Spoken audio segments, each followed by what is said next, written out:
You're with Julian on the Browno and a review of The Conjuring, The Devil Made Me Do It. I don't really rate The Conjuring series. I didn't give the first film a particularly good review, but I did really like the second. I thought that was a much better film. Part of the reason is that I really hate the leads, Patrick Wilson and Vera Farmiga. Vera Farmiga is someone that I kind of fell for a bit in The Departed, and also Up in the Air. She was really good in that, but most of the times I've seen her, she's a bit like Maggie Gyllenhaal. She just doesn't quite do it for me. Not convinced about her acting abilities, to be honest.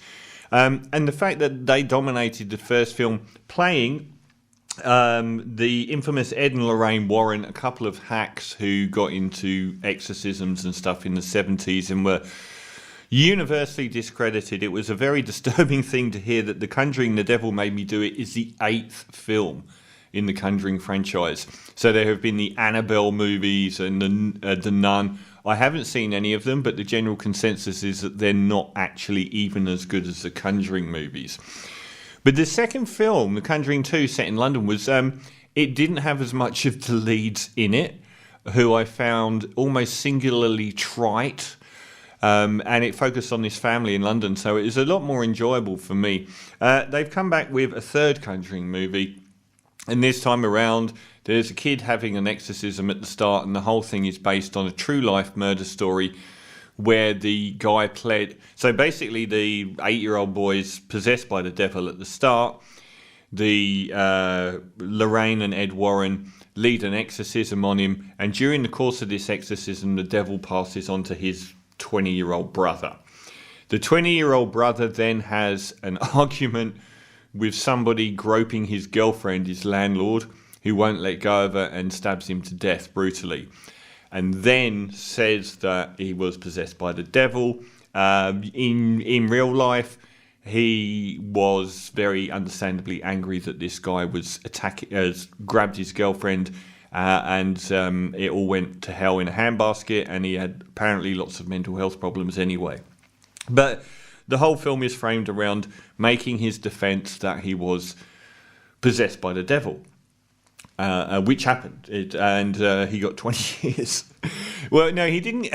He didn't actually get 20 years. He got first-degree manslaughter in real life, and that was a potential 20 years he could have served. He ended up serving about 5 years, which is a pretty, for stabbing someone 20 times, is a reasonable let-off. But he certainly didn't get off because the devil, I mean, the fact that he was a previously blameless kid probably went a long way to that. So the rest of the movie follows the fact that they're trying to find evidence of what happened in the original kid, with the original kid, and they find that this house had a goat skull, rather nice looking ornament. I wouldn't mind that in my home, underneath the house, and that somebody has tried to possess the kids, and they try and find out what's been going on. The one truly amazing part about this film is they go to this old priest who was involved in bringing down a satanic cult. He's played by John Noble. Oh my God, he's so wonderful. He's the guy that was the steward of Gondor in the Lord of the Rings movies. As I was watching, going, who is this guy? I know him. He's very, very old now. But yeah, him being in the film was almost enough for me to enjoy it. And we sort of find out that he's been involved in the background. It's not a surprising story. I did telegraph every single thing that happened. Patrick Wilson's character has kind of a heart attack and he's sort of waylaid a bit. Vera Farmiga has a connection with the person that's doing the evil. She's like some twisted person who's into Satanism and has called up this curse on this family, and it's horror fans are so hard done by. It is a beautifully shot film, and the soundstage is excellent. It is also incredibly boring. It's a really boring film. It's a very predictable film. I'm only doing a quick review of it because it's not worth it. Patrick Wilson and Vera Farmiga are slightly less aggravatingly. See, what I loved about The Exorcist and Amityville Horror and The Omen is a lot of it was grounded in this really almost banal, realistic setting.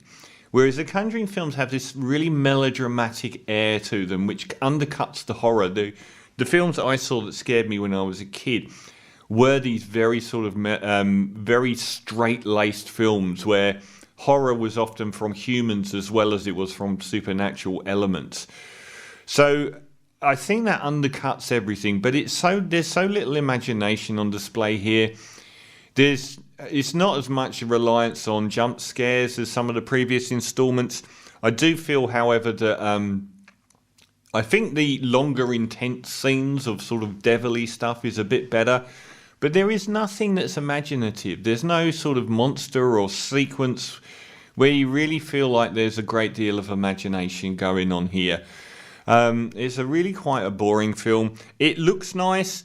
The characters themselves are as almost the same level as Seventh Heaven, if you can imagine that, or A Little House on the Prairie. They're like this heightened white bread world, and it just doesn't quite fit with the horrors unless you do it in a David Lynch style way where there's actual genuine terror. But nothing here is imaginative enough.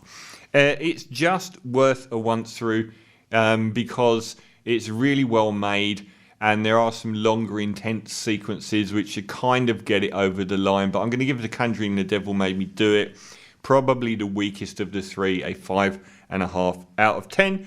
And for no reason at all, Kirsty McCall in New England.